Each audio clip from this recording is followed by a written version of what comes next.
अस्सलाम वालेकुम। मैं डॉक्टर फरखंदा, एसोसिएट प्रोफेसर शोबा उर्दू। मैं जनरल सर्वे एमए फाइनल के जनरल सर्वे के 9 पेपर का में उर्दू सहाफ़त निगारी में सर सैयद का मकाम और सर सैयद ने जो अखबार जारी किया था उसके बारे में इज़हार ख़याल करूँगी।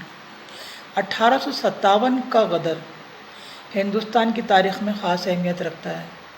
ज़वाल हुकूमत से मुसलमानों की हालत यूँ ही ख़राब और ख़स्ता हो चुकी थी। मुग़ल बादशाह बहादुर शाह ज़फ़र की जो सल्तनत जिसके लिए मशहूर था कि दिल्ली ता पालम, उसका भी ख़ात्मा हो चुका था और किले की बहुत बुरी हालत थी और वहाँ के शहज़ादों को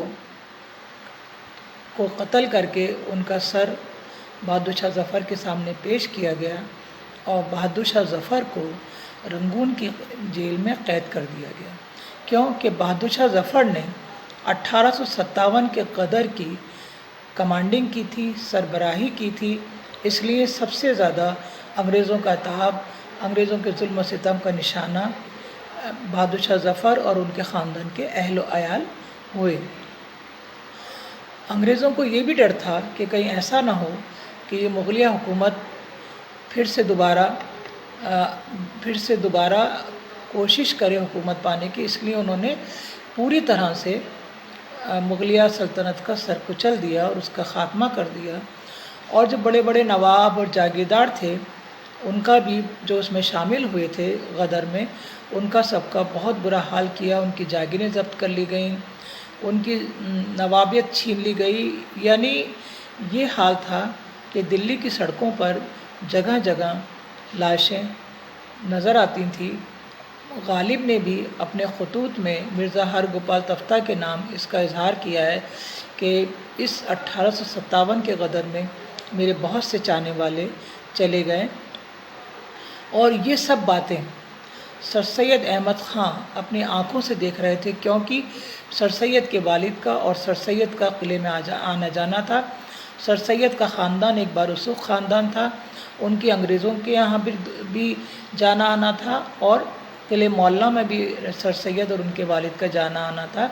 इसलिए सर सैयद ने ये ज़वाल अपनी आँखों से देखा और सर सैयद तड़प उठे और सर सैयद को एहसास हुआ कि तालीम कितनी अहमियत रखती है और अगर तालीम ना हासिल करी तो ये कौम बिल्कुल ख़त्म हो जाएगी।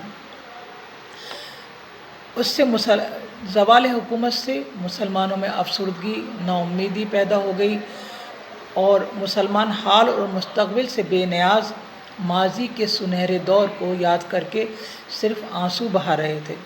उस वक्त उन टूटे हुए दिलों को जोड़ने एक मसीहा आया जिसका नाम सर सैयद था। उन्होंने मुसलमानों की खिदमत के लिए अपने आप को वक्फ कर दिया। सर सैयद के शब रोज़ इसी कोशिश में सर्फ होने लगे कि किस तरह कौम को इस आफत से निजात मिले और उसका खोया हुआ वक़ार मिले। उन्होंने सर सैयद ये चाहते थे कि हम अपने माजी को याद तो करें, लेकिन अपने हाल को भी सुनहरा बनाएं और हाल अपने मुस्तक़बिल को ही याद करके रोते न रहें, बल्कि मुस्तक़बिल हमारे माजी में जो ऐसे हमारे रहनुमा या ऐसे हीरो जिन्होंने सियासी, मजहबी या समाजी तौर पर एक अहम रोल नुमायाँ किया हो, एक अहम रोल अंजाम दिया हो, उनकी ज़िंदगी और उनकी सीरत को हम अपने सामने रखें और अब हम अपने उनको मशाल राह बनाकर अपनी ज़िंदगी को संवारें और इससे समाज भी संवरेगा और मुल्क भी संवरेगा। इसलिए सर सैयद ने सवाने निगारी या सीरत निगारी पे जोर दिया और मुसलमानों की सोई हुई कौम को बेदार करने की पूरी तरह कोशिश की। सर सैयद ने इसी के तहत एजुकेशनल सोसाइटी, साइंटिफिक सोसाइटी क़ायम करी और इसी के तहत उन्होंने बहुत सारे अखबारों का इजरा भी किया। वो सारे अखबार, छोटे मोटे जो अखबार थे शुरू में वो बंद हो चुके थे, लेकिन तहज़ीबुल अखलाक़ अखबार ऐसा था जिसने कोई भी कौम को बेदार करने में बहुत अहम रोल नुमाया किया। और इस तहज़ीबुल अखलाक़ में उनके रफ़क़ा भी लिखते थे और ये सारे मज़ामीन हमारी ज़िंदगी से ताल्लुक़ रखने वाले हर मौजू पर, छोटे से छोटी बात पर भी लिखे जाते थे। सर सैयद का ये कारनामा बहुत अहम है कि सर सैयद ने जिस तरीके से اپنی ادبی خدمات انجام دی، اس میں صحافت نگاری بھی ایک اہم مقام رکھتی ہے۔